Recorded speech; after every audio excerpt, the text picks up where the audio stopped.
Brilliance Audio presents the unabridged recording of Almost Like Love by Abigail Strom, performed by Amy McFadden.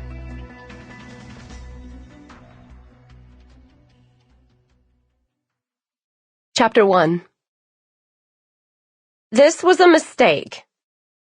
As Kate Meredith stared at the East Village Club from inside the taxi, her courage evaporated. She glanced down at herself and cringed at the sight of the bare skin Simone had insisted she put on display. How had she let her friend talk her into this outfit? A leather miniskirt and a bustier, for God's sake? A bustier that, by the feel of it, had been designed by the Marquis de Sade out of black lace and agony. At least she didn't have to worry about humiliating herself inside the club. She'd never make it that far on the 4-inch heels Simone had convinced her to wear. The minute she stepped onto the sidewalk, she'd fall flat on her face. "This is not a mistake," Simone said firmly.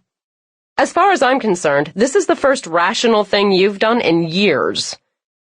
Kate turned her head to glare at her friend, who didn't look like a poster child for rationality at the moment.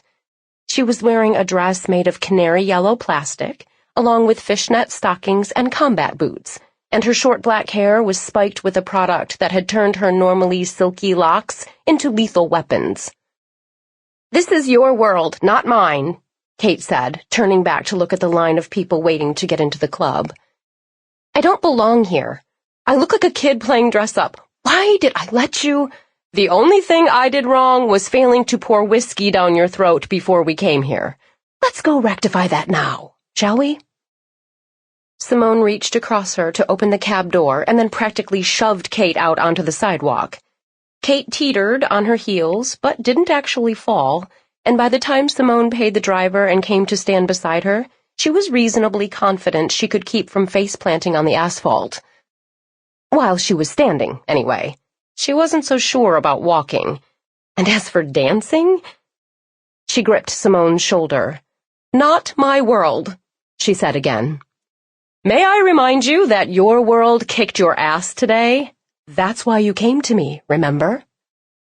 It was true. Kate had woken up that morning with a job and a fiancé. 8 hours later, she'd lost both of them. So she could plead temporary insanity, couldn't she? Why else would she have pounded on Simone's door and announced that the two of them were going shopping and then clubbing?